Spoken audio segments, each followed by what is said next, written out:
حلال جانور جو ذبح کیے جاتے ہیں تو حلال جانور کا مطلب یہ نہیں کہ وہ سارے کا سارا حلال ہوتا ہے.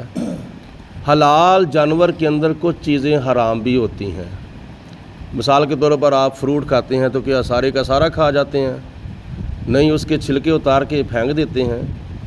چھلکے کھانے کی اجازت نہیں، اور نہ ہی ضمیر اس کو تسلیم کرتا ہے. جنت کے اندر آدم علیہ السلام تھے، لیکن جنت کے اندر بھی ایک درخت تھا جس کو شجر ممنوع کہا جاتا ہے. شجر ممنوع کا دانہ کھانے سے اللہ تعالیٰ نے حضرت آدم علیہ السلام کو منع فرمایا تھا. کے اندر یہ شجر ممنوع کیوں آیا تھا؟ یہ اس میں بڑی حکمتیں تھیں. تو حلال جانور جو ہے حلال ہے، لیکن اس کے کچھ اجزاء جو ہیں وہ حرام ہیں، اور ان میں سے پہلی چیز جو ہے وہ نص قرآنی سے ثابت ہے، یعنی قرآن پاک سے ثابت ہے ایک چیز. باقی کچھ چیزیں حدیث پاک سے ثابت ہیں کہ وہ حلال جانور کے اندر کچھ چیزیں جو ہیں وہ حرام ہیں. ان میں سے پہلی چیز خون ہے، جیسا کہ دوسرے سپارے کے علاوہ اور بھی متعدد مقامات پر اللہ پاک نے فرمایا انما حرم علیکم المیتۃ والدم ولحم الخنزیر وما اہل بہ لغیر اللہ. اللہ تعالیٰ نے فرمایا کہ بہتا ہوا خون جو حلال جانور کی گردن سے نکلتا ہے ذبح کے وقت، ذبح کا خون جو ہے وہ حرام ہے. دوسری چند چیزیں جو ہیں وہ حدیث پاک سے ثابت ہیں. ان میں سے پہلی چیز جو ہے وہ خصیتین، یہ میں اشارے کے ساتھ بات کر رہا ہوں. حدیث پاک میں نبی پاک علیہ السلام نے کپوروں کو حرام فرمایا ہے، اور اس کے علاوہ مثانہ، جانور کی وہ جگہ جہاں خون جہاں پیشاب جو ہے وہ جمع رہتا ہے، پیشاب کی جو تھیلی ہے وہ بھی نبی پاک علیہ السلام نے حرام فرمائی ہے. مثانہ حرام ہے. اور اس کے علاوہ پتا حضور علیہ السلام نے فرمایا کہ حرام ہے، یہ بھی نہیں کھایا جا سکتا. اور نر اور مادہ جو جانور کی نجاست کی جو گزرگاہ ہے، یعنی شرم گاہ، وہ بھی نبی پاک علیہ السلام نے فرمایا کہ حرام ہے، کیونکہ وہاں سے نجاست گزرتی ہے. لہٰذا دونوں نر اور مادہ جانوروں کی جو شرم گاہیں ہیں وہ بھی حضور علیہ السلام نے حرام فرمائی ہیں. ایک چیز ہے غدہ، جسم کا حصہ جہاں پھوڑا بنا ہوتا ہے، خدا نہ خواستہ یا اس طرح کا زخم ہوتا ہے، وہ پھوڑے والی جو جگہ ہے وہ بھی حضور علیہ السلام نے فرمایا حرام ہے، یعنی غدہ حرام حضور علیہ السلام نے فرمایا ہے.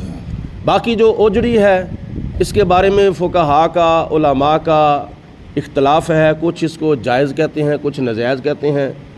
جو ناجائز فرماتے ہیں، ناجائز کا مطلب یہ ہے کہ وہ مکروہ ہے. آگے مکروہ بھی دو قسم کا ہوتا ہے، ایک مکروہ تحریمی ہوتا ہے اور ایک مکروہ تنزیہی ہوتا ہے. مکروہ تحریمی جو ہے وہ مکروہ ہے کہ جو حرام کے نزدیک ہے، اور مکروہ تنزیہی وہ مکروہ ہے جو حلال کے نزدیک ہے. تو لہٰذا علماء فقہاء نے اجری کو مکروہ فرمایا ہے. اس کی علت اور اس کی وجہ یہ بیان کرتے ہیں کہ اس میں نجاست جو ہے وہ جمع رہتی ہے. تو جو چیز گزرگاہ ہو، یعنی شرم گاہ جہاں سے نجاست گزرتی ہے، گزر کر باہر آتی ہے، نبی پاک علیہ السلام نے حدیث پاک میں اس جگہ کو حرام فرمایا ہے. تو جہاں جمع رہتی ہے نجاست، تو اس کے بارے میں پھر آپ خود بخود سوچ لیں. تو اس لیے علماء نے اس کے بارے میں مکروہ کا فتویٰ دیا ہے کہ اجری جو ہے وہ مکروہ ہے. بہرحال نبی پاک علیہ السلام کی تعلیمات کے مطابق حلال جانور کا گوشت جو ہے وہ استعمال کرنا چاہیے. جو چیزیں حرام ہیں ان کو ترک کر دینا چاہیے، جو چیزیں مکروہ ہیں ان سے بھی بچنے کی کوشش کرنی چاہیے. اور باقی جو حلال چیز اللہ پاک کی ذات بابرکات نے فرمایا ہے کلو وشربو، کھاؤ اور پیو من رزق اللہ، اللہ تعالیٰ کے دیے ہوئے رزق سے. یہ مسئلہ جو ہے اس لیے درپیش ہے کہ قربانی کے دنوں کے اندر کچھ لوگوں کو پتہ ہوتا ہے، کچھ لوگوں کو پتہ نہیں ہوتا. تو آپ یاد رکھیں اور آگے اوروں کی بھی بتانے کی کوشش کریں. اللہ پاک ہم سب کو عمل کرنے کی توفیق عطا فرمائے. وآخر دعوانا ان الحمد للہ رب العالمین. درود پاک پڑھیں. الصلاۃ والسلام علیک یا سیدی یا رسول اللہ وعلی آلک و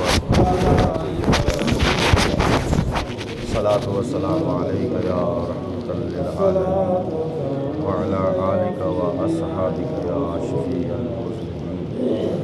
اللہم صلی علی سیدنا و مولانا محمد معدن الجود والکرم و آلہ و اصحابہ و بارک وسلم.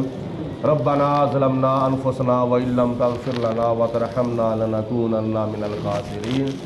اللهم نور قلوبنا بالقرآن وزین اخلاقنا بالقرآن وادخلنا الجنة بالقرآن ونجنا من النار بالقرآن. یا پروردگار عالم اپنا فضل و کرم رحمت برکتے ہمارے سامنے حال فرما. ہماری ادا کی ہوئی نماز فجر کو اپنی بارگاہ میں قبول و منظور فرما. یا پروردگار عالم ہم سب کو اسلامی تعلیمات کے مطابق یہ دنیا کی چند روزہ زندگی بسر کرنے کی توفیق عطا فرما. یا رب العالمین ہم سب کو مرتے وقت کلمہ پڑھنا نصیب فرما. 5 وقت کی نماز پابندی سے ادا کرنے کی توفیق عطا فرما. الہ العالمین سب کے کاروبار میں مال جان میں برکتیں، رزق حلال میں وسعت عطا فرما. یا پروردگار عالم جو بیمار ہیں ان کو شفا عطا فرما، جو مقروض ہیں ان کو قرضے سے چھٹکارا عطا فرما. یا پروردگار عالم جو بے سہارا ہیں ان کو سہارا عطا فرما. صلی اللہ تعالی علی خیر خلقہ محمد و آلہ و صحابہ.